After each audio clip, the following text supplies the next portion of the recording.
Bonjour, nous allons maintenant parler du temps d'angoisse de Jacob. Après avoir parcouru les prophéties concernant le passé d'Israël, nous allons maintenant voir ce que Dieu dit sur le futur d'Israël. Concernant la tribulation, Dieu soumettra le peuple juif à une tribulation sans précédent dans laquelle les 2/3 des Juifs périront. Le but de cette tribulation sera d'adoucir les cœurs d'un reste pour qu'ils acceptent Jésus comme leur Messie. C'est ce que Zacharie a prophétisé dans Zacharie chapitre 13, versets 8 à 9. Dans tout le pays, dit l'Éternel, les 2/3 seront exterminés, périront et l'autre tiers restera. Je mettrai ce tiers dans le feu et je le purifierai comme on purifie l'argent. Je l'éprouverai comme on éprouve l'or. Ils invoqueront mon nom et je l'exaucerai. Je dirai, c'est mon peuple. Et il dira, l'Éternel est mon Dieu. Parlons du salut. Un reste du peuple juif regardera à celui qu'ils ont percé et l'accepteront comme Seigneur et Sauveur. C'est ce que nous dit Zacharie chapitre 12, verset 10. Alors je répandrai sur la maison de David et sur les habitants de Jérusalem un esprit de grâce et de supplication, et ils retourneront les regards vers moi. Celui qu'ils ont percé, ils pleureront sur lui comme on pleure sur un fils unique. Ils pleureront amèrement sur lui comme on pleure sur un premier-né. Voyons la primauté. Dieu rassemblera une fois de plus les Juifs croyants en Israël, où ils seront établis comme une nation qui a la primauté dans le monde durant le règne millénaire de Jésus-Christ. Michée 4.2 dit « Des nations s'y rendront en foule et diront « Venez et montons à la montagne de l'Éternel, à la maison du Dieu de Jacob, afin qu'il nous enseigne ses voies. » Dieu a mis à part le peuple juif et les a mis sous discipline à cause de leur désobéissance, mais il ne les a pas coupés de sa grâce. Son intention est de ramener sa femme prostituée à la maison. Osée chapitre 3 verset 4 à 5 dit « Car les enfants d'Israël resteront longtemps sans roi, sans chef, sans sacrifice, sans statue, sans éphod, sans téraphim. Après cela, les enfants d'Israël reviendront et chercheront l'Éternel leur Dieu et David leur roi. Ils tressailleront à la vue de l'Éternel et de sa bonté dans la suite des temps. » L'amour et la fidélité de Dieu dans ses promesses pour le peuple juif est en quelque sorte un encouragement pour tous les chrétiens. Pendant que nous observons Dieu accomplir les promesses qu'il a faites aux Juifs des milliers d'années avant, nous pouvons nous aussi être certains qu'il sera fidèle pour accomplir ce qu'il a promis à l'Église. Il vient un temps que la Bible appelle le temps d'angoisse de Jacob. Le temps d'angoisse de Jacob sera la résultante d'une imprudence de la part d'Israël. Ésaïe chapitre 28, 18 dit « Votre alliance avec la mort sera détruite. Votre pacte avec le séjour des morts ne subsistera pas. Quand le fléau débordé passera, vous serez par lui foulés aux pieds. » Selon ce texte, Israël fera une alliance avec son pire ennemi, ce qui lui coûtera très cher. La Bible appelle cette alliance une alliance avec la mort. Par exemple, Israël peut être tenté d'accepter pour la paix de mettre en application la résolution 242 de l'ONU qu'elle s'est toujours gardée de faire.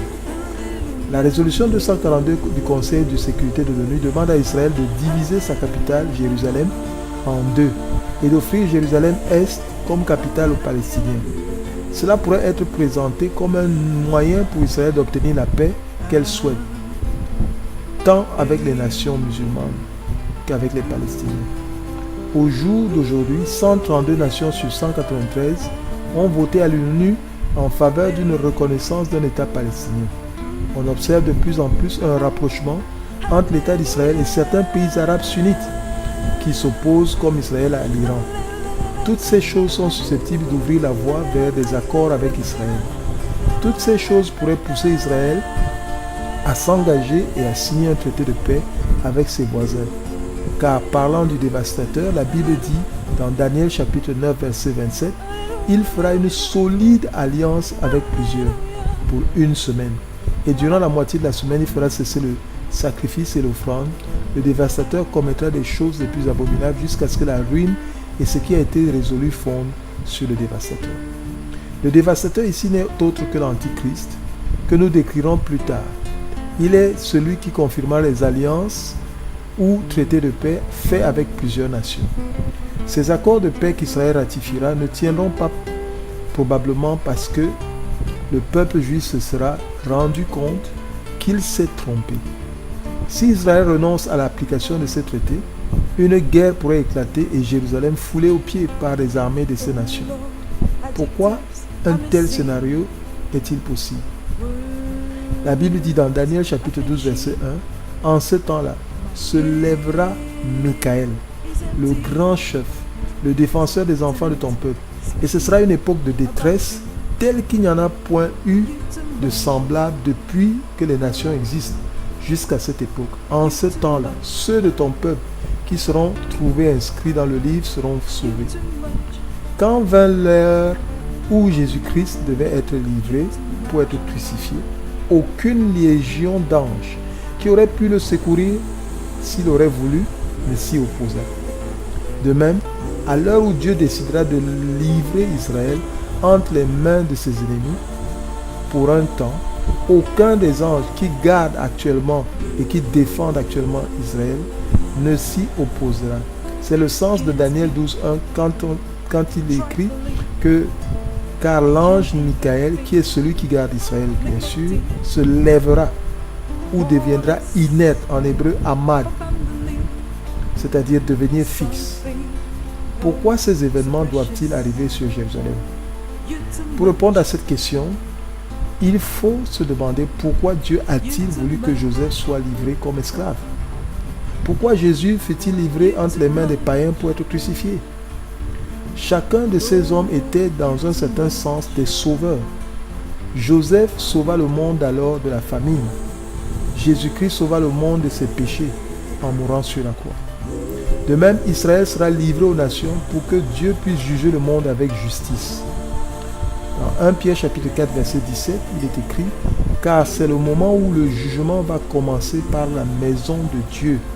Or, si c'est par nous qu'il commence, quelle sera la fin de ceux qui n'obéissent pas à l'évangile de Dieu ?» Avant que Dieu ne juge le monde, il faut qu'il purifie son Église et aide son peuple Israël à le reconnaître comme Messie. Le destin d'Israël et de l'Église sont liés parce que les deux sont des signes de la présence divine sur terre et les deux deviendront un à la fin du monde. Le temps d'angoisse d'Israël ou de Jacob sera en même temps un temps d'épreuve pour l'Église. Pendant qu'Israël sera attaqué par les armées des nations pour amener son cœur à se tourner vers Dieu, l'Église subira une persécution sans pareille pour l'amener, elle, à être pure et à témoigner de la gloire de Dieu. Il est écrit dans Marc, chapitre 13, verset 9, « Prenez garde à vous-même.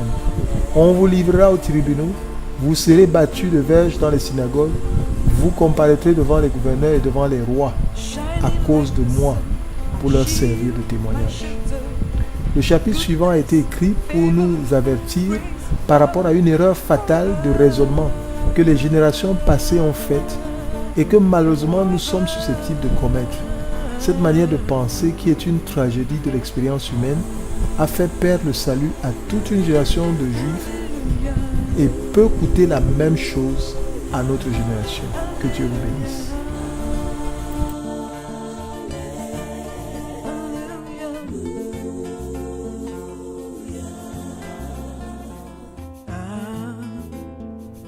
Baby.